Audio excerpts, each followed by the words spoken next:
please join me in welcoming Dr. Michael Capps from Epic Games to the stage to show off the next generation of the Unreal Engine running on Xbox 360.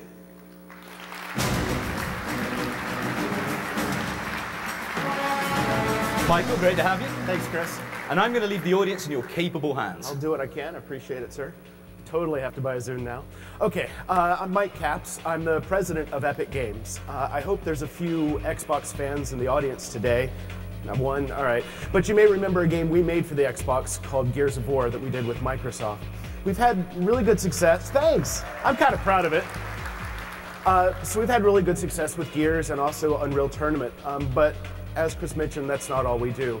We make the Unreal Engine, which has won the Game Developer Magazine's Frontline Award the last 3 years running. So it's been about 1.5 years since we made Gears of War and launched it, holiday '06. A lot of people still consider Gears to be sort of the high watermark for technology and video game graphics. But we've been pretty busy since that 18 months ago when we launched the game. We've added a lot of awesome new features to the Unreal Engine, and we've really optimized it for the Xbox 360. So I want you all to do a little thought experiment and imagine what Gears of War might look like if we were to launch it today. And I'm going to bring Tim Sweeney out. He's our CEO, and he's going to give you a glimpse into that future, tell you about the Unreal Engine. Thanks, Mike. So now we're going to show you some of the things we've been working on since we shipped the original Gears of War game. We never stop working on new features in the Unreal Engine. It's always a work in progress. We're always adding more. So one of the major new things we've added is ambient occlusion technology. This technology enables us to add much more realistic dynamic shadows to scenes using a pixel shader technique. So a pixel shader traverses every single pixel in the scene and looks at how light reflects around and uses that to generate much more realistic shadow highlights on the objects in the scene. So you see much more definition in individual objects and they pop out from the backgrounds. This technique works for characters as well. We've done significant work on the character pipeline.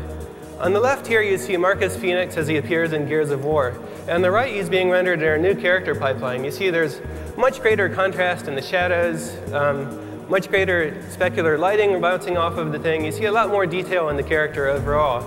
This is also a lot more efficient and enables us to render a lot more characters in scenes.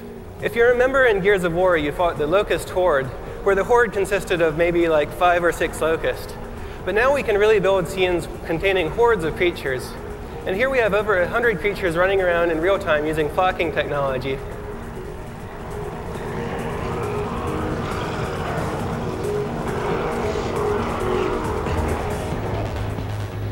We've also improved the water technology on Unreal Engine 3. Besides the realistic water physics simulation running underneath, we also have realistic specular and environment reflections bouncing off of the water.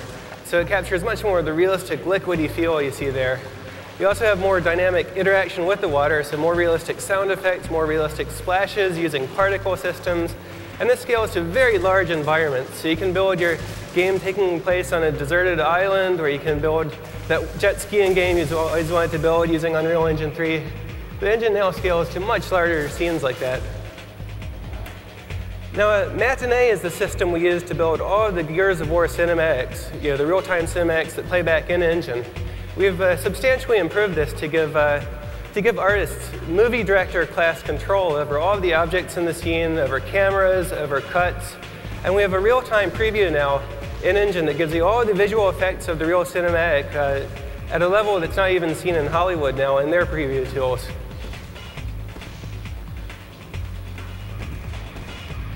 We've also incorporated Aegea's soft body physics simulation tool, which enables us to simulate objects that are realistically elastic and fluidy, like you see with this cube of meat we've built here. You can see the player can interact with that, push little pieces of it around, and it's all very elastic and buoyant. This also scales well to fluids. So here you have fluids moving around with viscosity and surface tension, retaining their shape. This enables artists to build environments that are much more organic and real-worldish. You can also destroy them. The thing that we do after we spend a few years building a beautiful game world, the first thing gamers want to do is blow it up. And now they can do that. So we've implemented some real-time structural analysis tools in Unreal Engine 3 that can determine how objects break apart into pieces given stresses and strains. And here we have applied that so that we have a building built out of concrete with a steel structure underneath. And you can see the player can go around and blow holes in the concrete, destroy the structure of the level, while the steel remains underneath.